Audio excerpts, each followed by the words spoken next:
केंद्रीय अल्पसंख्याक मंत्री किरण रिजिजू यांनी काल म्हणजेच बुधवारी संसदेमध्ये वक्फ दुरुस्ती विधेयक सादर केलं। या चर्चेची सुरुवात खरं तर दुपारी 12 वाजता झाली आणि मध्यरात्रीपर्यंत विरोधकांची सत्ताधाऱ्यांची भाषणं यावरती होतच होती। मध्यरात्री झालेल्या मतदानानंतर लोकसभेमध्ये वक्फ दुरुस्ती विधेयक हे मंजूर झालं। या विधेयकाच्या बाजूने तब्बल 288 मतं तर विधेयकाच्या विरुद्ध 232 मतं पडली। या विधेयकाची जेव्हापासूनच चर्चा सुरू झालीये ते आता हे विधेयक मंजूर होईपर्यंत आणि त्यानंतरही यावर होणारी टीका आणि चर्चा काही केल्या थांबत नाहीये। अगदी संसदेतलंच उदाहरण द्यायचं झालं तर ओवेसींनी आम्ही हा कायदाच फाडून टाकतो असं म्हणत काल विधेयकाच्या प्रती अनस्टेपल केल्या होत्या। तर यानंतर उद्धव ठाकरे यांनी आज घेतलेल्या पत्रकार परिषदेत वक्फ दुरुस्ती विधेयकाबाबत अमित शहांच्या भाषणांची चक्क जिद्दांशी तुलना करून टाकली आहे। या एकूणच चर्चेत राहिलेल्या वक्फ दुरुस्ती विधेयकाची अगदी सोप्या शब्दात आणि कमी मुद्द्यांमध्ये आपल्याला माहिती देणारा हा व्हिडिओ असणार आहे, त्यामुळे व्हिडिओ स्किप न करता शेवटपर्यंत नक्की पहा। नमस्कार, मी सिद्धी, आपण पाहताय लोकसत्ता लाईव्ह। तर पहिला मुद्दा म्हणजे वक्फ याचा अर्थ काय होतो।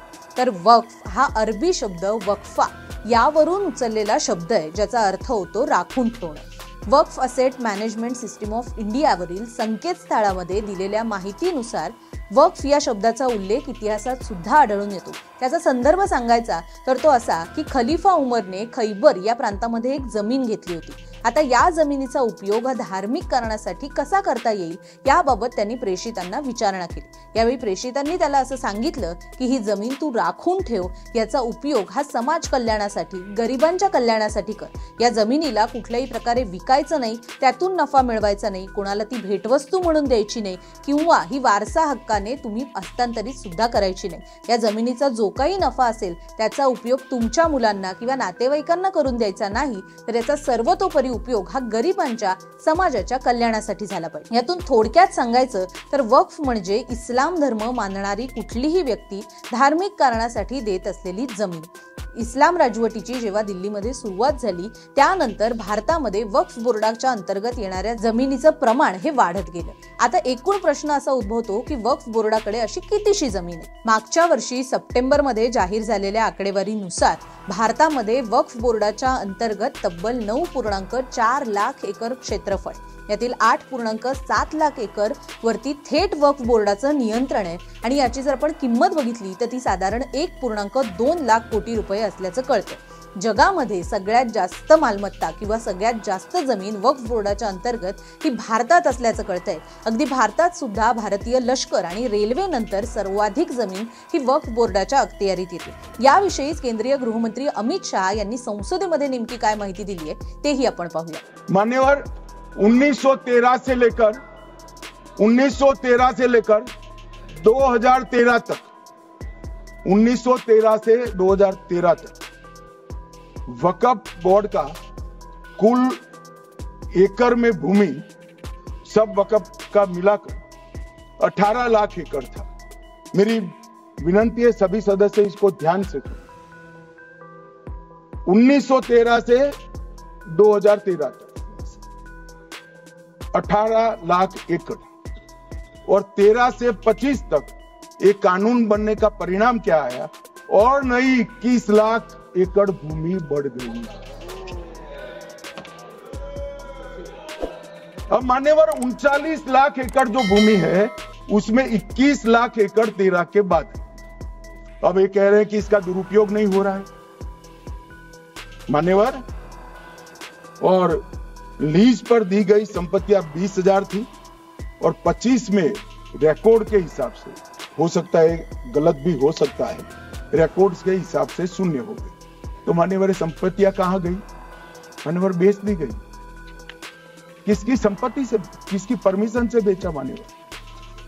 मान्यवर मैंने पहले ही कह दिया कि केरल और देश भर के Catholic bishop council, Catholic bishop conference of India, Catholic Congress Kerala, भारतीय कैथोलिक धर्मगुरुओं की महासभा, केरल चर्चों की संयुक्त परिषद, कैथोलिक कांग्रेस केरला, ये सब ने इस बिल का समर्थन करा है और कहा है अन्यायी 2013 का सुधार।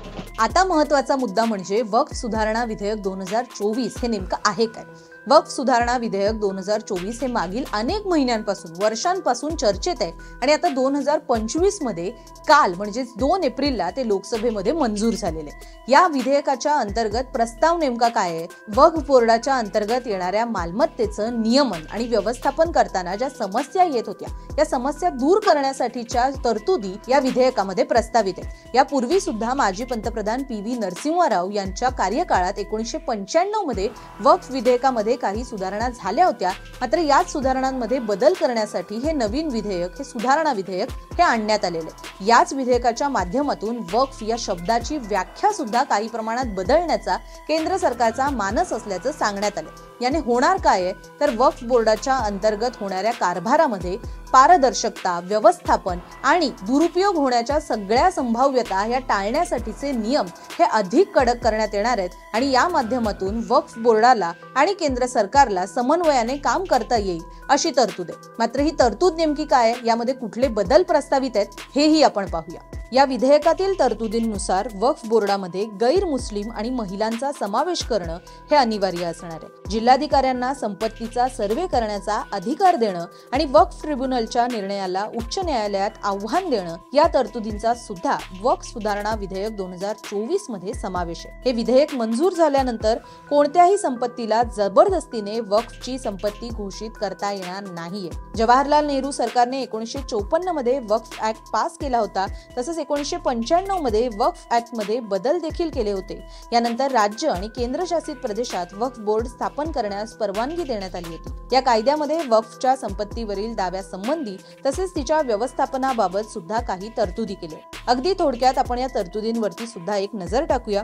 तरतूद क्रमांक 1, वक्फ परिषदेमध्ये 4 मुस्लिमेतर सदस्य असू शकतील, त्यातील 2 या महिला असणं अनिवार्य असणार आहे. तरतूद क्रमांक 2, मुतावालीस म्हणजेच व्यवस्थापकांकडून संपत्तीचं योग्य व्यवस्थापन केलं जातंय की नाही यावर वक्फ मंडळ देखरेख करतील. तरतूद क्रमांक 3, वक्फच्या संपत्तीचं थेट व्यवस्थापन करण्याचा अधिकार मंडळांना नसेल. तरतूद क्रमांक 4, वक्फ मंडळ सर्वसमावेशी असतील. सुन्नीच नाही तर इतर मुस्लिम पंथांचे सदस्य सुद्धा त्यामध्ये असणार आहेत. तरतूद क्रमांक 5, मशीद अथवा अन्य धार्मिक स्थळांच्या व्यवस्थापनामध्ये वक्फ मंडळाच्या तरतुदींचा हस्तक्षेप नसेल. तर मंडळी, आतापर्यंत आपण वक्फ या शब्दाच्या अर्थापासून ते वक्फ सुधारणा विधेयक 2024 मधील तरतुदींपर्यंत विविध मुद्द्यांची सविस्तर माहिती घेतली. मात्र आता या विधेयकावर होणारी टीका ही नेमक्या कोणत्या कारणाने होतीये हेही अगदी थोडक्यात पाहूया. तर वक्फ सुधारणा विधेयक 2024 वरती जी टीका होतीये त्याचं सर्वात प्रमुख कारण म्हणजे वक्फ विधेयकामुळे वक्फ बोर्डाच्या अंतर्गत येणाऱ्या मालमत्तेवरील मालकी हक्कांमध्ये बदल होणार आहेत आणि याचा परिणाम कुठेतरी मुस्लिम समुदायासाठी अत्यंत महत्त्वाच्या मानल्या जाणाऱ्या ऐतिहासिक मशिदी, कब्रिस्तान किंवा दर्गे यांच्यावरती होऊ शकतो का अशी शक्यता विरोधकांकडून अधोरेखित केली जाते.